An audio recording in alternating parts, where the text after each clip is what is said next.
हरे कृष्णा। आपका स्वागत है हमारे ग्रंथराज श्रीमद् भागवतम के इस भागवत प्रभा सीरीज में, जहाँ पर हम क्रम में भागवत के हर एक अध्याय को संक्षिप्त रूप में आपको श्रवण करा रहे हैं। यह क्रम संख्या भागवत के 12 स्कंदों में से 6 स्कंद पूरे करके 7वें स्कंद का प्रारंभ आज से कर रहे हैं।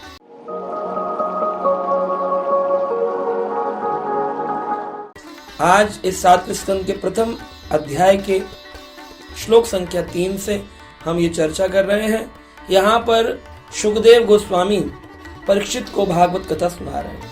राजा परीक्षित ने भागवत कथा के 6ठे स्कंद के संपूर्ण ज्ञान को लेने के बाद एक प्रश्न किया कि भगवान जो है वह कहते हैं कि मैं तो सबके लिए समान दृष्टि रखता हूँ, समो अहम सर्वभूतेषु ना द्वेषो नास्ति ना प्रिय। ना तो मैं किसी से द्वेष करता हूँ, ना मैं किसी को प्रेम करता हूँ। लेकिन जब हम लीलाओं का श्रवण करते हैं तो हमें देखने में मिलता है भगवान सदा ही इंद्रियारी व्याकुलम लोके मृडंती युगे युगे। इंद्र के आरी, इंद्र के दुश्मनों के लिए इंद्र की सहायता में खड़े हो जाते हैं। ऐसा क्यों करते हैं? जब भगवान सबके लिए बराबर है तो उनको देवताओं और असुरों के लिए भी बराबर रहना चाहिए। पर यहाँ देखने में आया है भगवान अपना नरसिंह रूप लेके कभी हिरण्याक्ष को मारते हैं, कभी हिरण्यकश्यप को मारते हैं, वराह रूप लेके हिरण्याक्ष को मारते हैं, नरसिंह रूप लेकर के हिरण्यकश्यप को मारते हैं। रावण कुंभकर्ण के रूप में रामचंद्र बन के आते हैं भगवान रावण कुंभकर्ण का वध करने के लिए। तो ऐसा क्यों करते हैं भगवान? पार्शियलिटी क्यों करते हैं? ऐसा भेदभाव क्यों करते हैं? ऐसा प्रश्न है। तो यहाँ पर सुखदेव गोस्वामी कह रहे हैं, इति न सुमहा भाग नारायण गुना प्रति संशय सुमहान जातस तद्भावम चेतुम अर्हति। ओ भाग्यशाली परीक्षित, तुमने बड़ा सुंदर प्रश्न किया है। तो भगवान किसी से द्वेष नहीं करते हैं, लेकिन कभी कोई व्यक्ति खुद ही भगवान से द्वेष करना चाहे, क्योंकि सूक्ष्म आजादी सबको दी गई है, तो भगवान उसके लिए ये यथा माम प्रपद्धंस्ते ताम स्ते भजाम्यहम्, जो जितनी प्रतिशत में शरण में आता है मैं उसके अनुरूप में ही उसके साथ व्यवहार करता हूँ।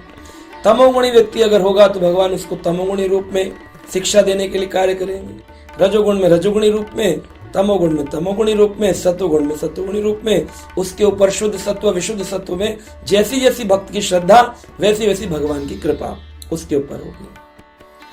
तो भगवान किसी से कोई बैर नहीं रखते। असुरों के लिए भी भगवान बराबर है। अब प्रहलाद महाराज असुर कुल में जन्म लिए, परंतु भगवान उनको विशेष रक्षा किए। ये नहीं सोचे कि असुर है। तो जो भगवान की शरण में आता है तो भगवान यही बात बोले, समोहम सर्वभूतेषु, मैं सबके लिए बराबर हूँ, न द्वेषो, न किसी से द्वेष करता हूँ, न अस्ति न प्रिया, न मैं किसी को अपना प्रिय मानता हूँ। लेकिन ये भजन्ति तुमाम भक्त्या, जो भक्ति पूर्वक मेरा भजन करते हैं, तेषु चापि हम, मैं उनके लिए थोड़ा एक्स्ट्रा फेवर करता हूँ। ये भगवान का प्रेम है, ये उनकी पार्शियलिटी नहीं, प्रेम है। माँ के लिए सारे बच्चे बराबर है, लेकिन एक बच्चा है माँ की सारी बातों को मानता है, तो माँ रात को सोते वक्त रामदास, कृष्णदास, रविदास, सहदास, सूरदास, बच्चे अनेक है, 7 है उनके, लेकिन एक बच्चा है सूरदास, वो माँ की सारी बात मानता है। तो माँ सोते वक्त बोलेगी, अरे सूरदास हाँ मेरे पास सो जा। अरे माँ सब तो बच्चे बराबर, सबको क्यों नहीं सुलाती है? सबको खाना दिया पानी दिया बराबर, लेकिन जो थोड़ा ज्यादा मानता है बातों को उसके लिए एक्स्ट्रा फेवर, एक्स्ट्रा।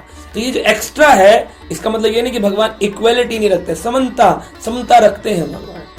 तो शुकदेव जी से अगला प्रश्न किया परीक्षित महाराज ने। क्या प्रश्न किया? बोले मैं मान गया, लेकिन हम देखते हैं कि वह शिशुपाल जो बार बार भगवान को गालियां दे रहा था, सुनते हैं उसकी गालियों को भगवान ने सहन किया, 100 गालियों तक सहन किया, बाल काल से लेकर वरिष्ठ ऊंची अवस्था तक सहन करते रहे। और एक दिन युधिष्ठिर के राजसूय यज्ञ में अपने सुदर्शन चक्र से उसकी गर्दन काट दी। ऐसा क्यों किया भगवान ने?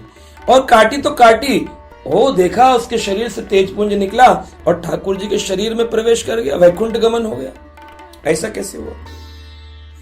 तो फिर इस पर शुकदेव मुनि ने एक घटना सुनाना शुरू किया। कहा भगवान के 2 द्वारपाल थे, उनका नाम था जय और विजय। ये दोनों ही द्वार पर खड़े थे।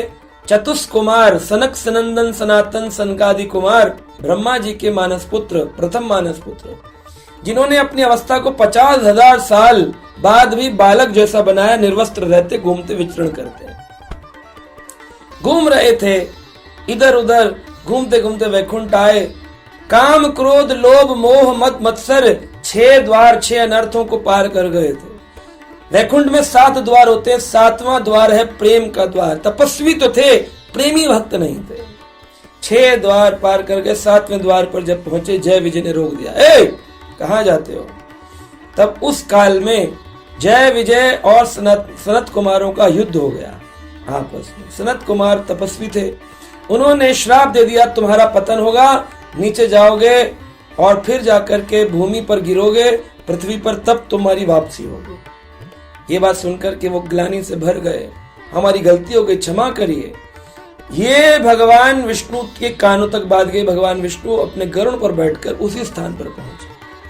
भगवान गरुड़ पर बैठकर जब पहुंचे, भगवान ने क्या हो गया? बोले ये हो गया प्रभु। भगवान के चरणों पर पड़ी तुलसी की सुगंध से सनत कुमार जो थे तपस्वी भक्त बन गए, प्रेम प्राप्त हो गया, केवल सुगंध मात्र, घृणा इंद्रियां शुद्ध हो गई। तब सनत कुमारों ने बोला, हमने इनके लिए श्राप दे दिया है कि इन्हें भूमि पर जाना पड़ेगा। भगवान बोले, देखो 2 ऑप्शन है, 7 बार भक्त बनकर के नीचे जाओ या फिर 3 बार असुर बन के नीचे जाओ, क्या बनना मंजूर है? बोले, प्रभु आपका विरह नहीं सह सकते, आपके पार्षद हैं, आप ही की कोई चेष्टा होगी, उस आपकी संकल्प शक्ति के कारण ये लीला हुई होगी।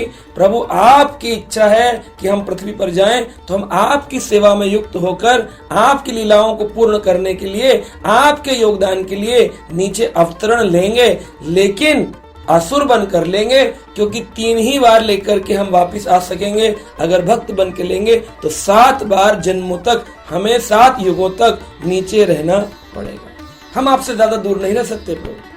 भगवान बोले, ठीक है, 3 बार असुर बनकर 3 युगों में जाओ।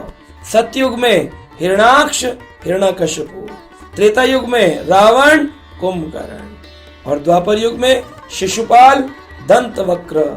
ये 3 बार वह जय विजय ही भगवान के पार्षद भूमि पर, पृथ्वी पर आए, भगवान की लीलाओं को पूर्ण करने के लिए। ये बात यहां से प्रारंभ हुई। परीक्षित महाराज और प्रसन्न हो गए और उन्होंने अनेक प्रश्न पूछना प्रारंभ किया। सुखदेव गोस्वामी से आगे क्या प्रश्न करते हैं, इस बारे में चर्चा करेंगे अपने अगले एपिसोड में। तब तक के लिए हरे कृष्णा।